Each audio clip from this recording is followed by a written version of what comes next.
shadows. I am Mr. Shadow. Welcome. The Raven by Edgar Allan Poe.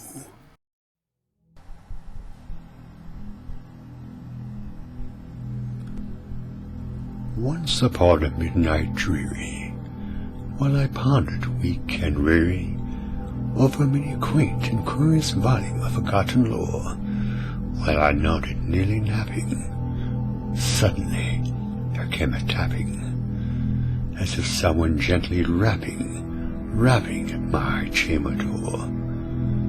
"'Tis some visitor," I muttered, tapping at my chamber door. Only this, and nothing more. Distinctly, I remember it was in the bleak December, and each separate dying ember wrought its ghost upon the floor. Eagerly I wished the morrow.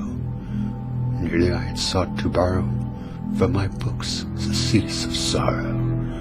Sorrow for the lost Lenore, for the rare and radiant maiden whom the angels name Lenore, nameless here forevermore. And the silken, sad, uncertain rustling of each purple curtain thrilled me, filled me with fantastic terrors never felt before, so that now, to still the beating of my heart, I stood repeating, "'Tis some visitor entreating entrance at my chamber door, some late visitor entreating entrance at my chamber door. This it is, and nothing more." Presently, my soul grew stronger, hesitating, then no longer. "Sir," said I, "or madam, truly your forgiveness I implore, but the fact is I was napping, and so gently you came rapping, and so faintly you came tapping at my chamber door, that I scarce was sure I heard you. Here I opened the door. Darkness there, and nothing more. Deep into that darkness peering, long I stood there wondering, fearing, doubting, dreaming dreams no mortal ever dared dream before. But the silence was unbroken, and the stillness gave no token, and only the word there spoken was the whispered word, "Lenore." This I whispered, and an echo murmured back the word, "Lenore." Merely this, and nothing more. Back into the chamber turning, all my soul within me burning. Soon again I heard a tapping, somewhat louder than before. "Surely," said I, "surely that is something at my window lattice. Let me see then where thereat is, and this mystery explore. Let my heart be still a moment, and this mystery explore. 'Tis the wind, and nothing more." Open here I flung the shutter, when with many a flirt and flutter, in there stepped a stately raven of the saintly days of yore.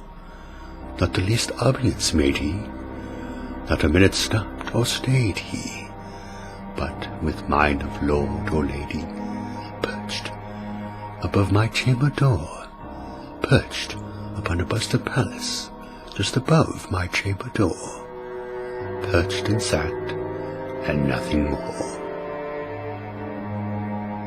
Then this ebony bird beguiling my sad fancy into smiling, by the grave and stern darkroom of the countenance it wore. "Though thy crest be shorn and shaven thou," I said, "art sure no craven. Ghastly grim and ancient raven, wandering from the nightly shore, tell me what thy lordly name is on the night's Plutonian shore." Quoth the raven, nevermore. Much I marvel this ungainly fowl, to hear it discourse so plainly, though its answer little meaning, little relevancy bore. For we cannot help agreeing that no living human being ever yet was blessed with seeing bird above his chamber door, bird or beast upon the sculptured bust above his chamber door, with such a name as nevermore. But the raven, sitting lonely on the placid bust, spoke only that one word, as if his soul in that one word he did outpour. Nothing further than he uttered, not a feather than he fluttered, till I scarcely more than muttered. Other friends have flown before. On the morrow he will leave me, as my hopes have flown before. Then the bird said, nevermore. Startled at the stillness broken by a reply so aptly spoken, doubtless said I, what it utters is its only stock and store, caught from some unhappy master, whom unmerciful disaster followed fast and followed faster, till his songs one burden bore, till the dirges of his hope that melancholy burden bore, of never, nevermore.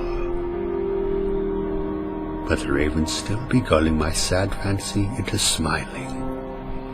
Straight I wheeled a cushioned seat in front of bird and bust and door, and then upon the velvet sinking I betook myself to linking fancy unto fancy, thinking what this ominous bird of yore, what this grim, ungainly, ghastly, gaunt and ominous bird of yore meant in croaking nevermore. This I sat engaged in guessing, but no syllable expressing to the fowl whose fiery eyes now burned into my bosom's core. This and more I sat dividing, with my head at ease, reclining on the cushion's velvet lining that the lamplight gloated over, but whose velvet violet lining, with the lamplight gloating over, she shall press nevermore. Then methought the air grew denser, perfumed from an unseen censer, swung my seraphim, whose footfalls tinkled on the tufted floor. Wretch, I cried, thy God hath lent thee, by these angels he hath sent thee, respite, respite, and repent thee from thy memories of Lenore. Quaff, oh quaff, this kind repent thee, and forget this lost Lenore. Quoth the raven, nevermore. Prophet, said I, thing of evil, prophet still, bird or devil, whether tempest sent, or whether tempest tossed thee here ashore, desolate yet all undaunted, on this desert land enchanted, on this home by horror haunted, tell me truly, I implore, is there balm in Gilead? Tell me, I implore. Quoth the raven, nevermore.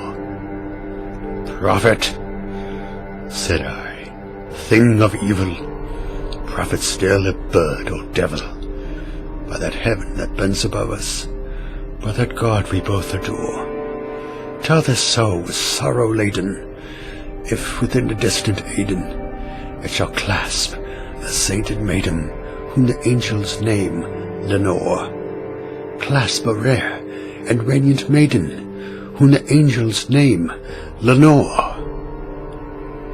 Quoth the raven, nevermore. Be that word our sign of parting, bird or fiend, I shrieked, upstarting. Get thee back into the tempest and the night's Plutonian shore. Heave no black plum as a token of that lie that soul has spoken. Leave my loneliness unbroken. Quit the bust above my door. Take thy beak from out my heart, and take thy form from off my door. Quoth the raven, nevermore. And the raven, never flitting, still is sitting. Still is sitting on the pallid bust of Pallas, just above my chamber door. And his eyes have all the seeming of a demon's that is dreaming. And the lamplight o'er him, streaming, throws his shadow on the floor. And my soul, from out that shadow that lies floating on the floor, shall be lifted nevermore.